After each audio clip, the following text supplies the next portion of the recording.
Hello everyone, welcome to the video tutorial on how to scalp on a 15-second chart. Let's begin with it. Now the first question arises is why 15-second chart and not a higher time frame chart?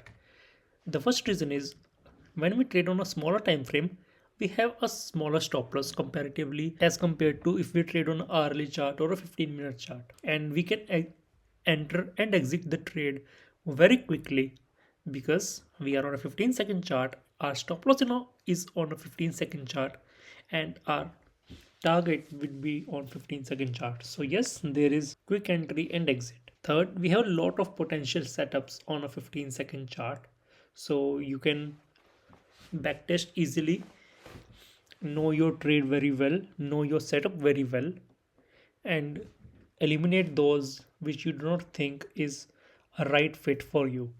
So you can choose your trades from a buffet rather than choosing it on a hourly chart. Fourth, you can trade any time of the day, so you do not have to wait for a specific session. Though it is beneficial to wait for a certain sessions, but on a 15-second chart, you can easily find a trade at any time of the day. If we are trading or scalping on a 15-second chart, first of all, you have to find where is the higher time frame drawn liquidity, where is the price heading to on a higher time frame chart.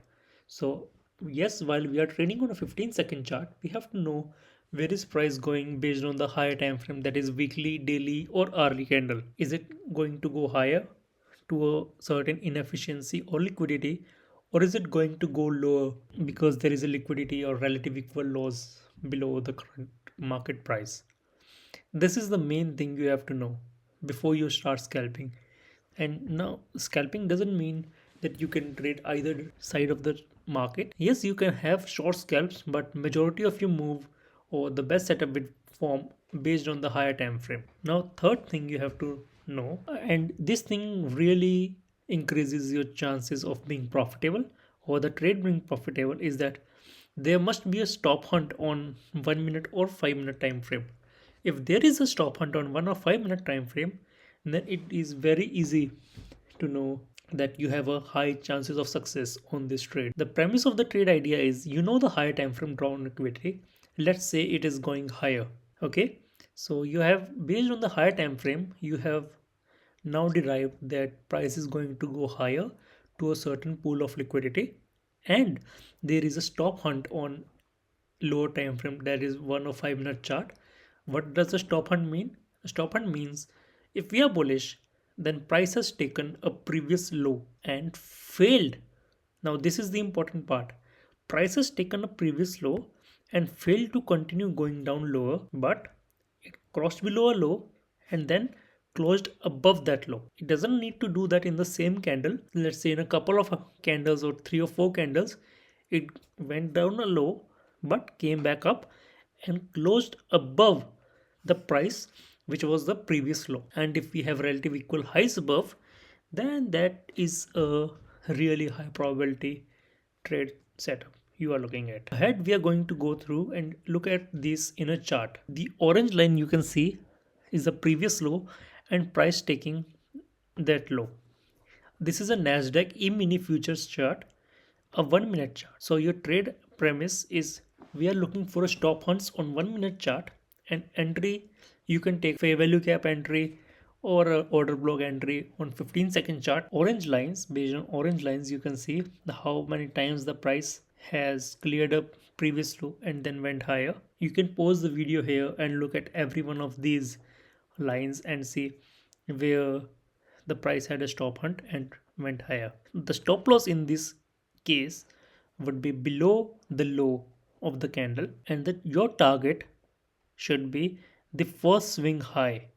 Okay, so in here this should be your stop loss, and this is swing high 1 is to 2 or 1 is to 3, based on how comfortable you are with this setup or what is your confidence level. You can take this setup multiple times in a day or take it once. This is I would suggest, take this setup once and backtest or tape read it for the rest of the day, so that way you're not over trading. And when do you avoid this? This is as much important as the premise of the trade idea. You should know when you should stop and not trade. First is you face back to back losses. So you are not revenge trading, you have to make sure of that.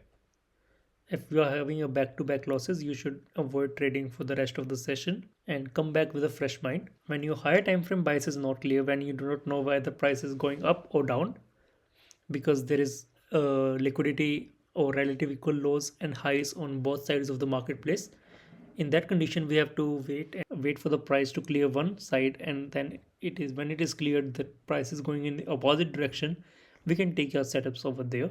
When you can frame both sides of a marketplace as a trade, you should avoid trading or scalping in those conditions. Third, when there is a high volatility news event that is going to be in a next few hours.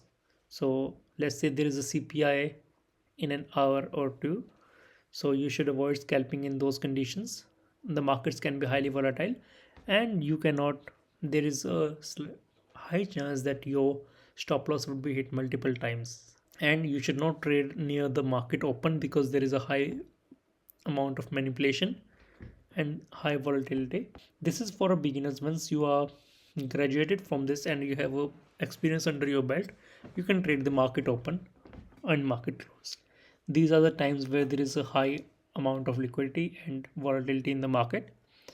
And Asian session, I because there are a lot of gaps, prices not moving anywhere during the Asian session. But if you want to trade during Asian session, make sure you apply these concepts over a higher time frame, that is a minimum of 5-minute chart.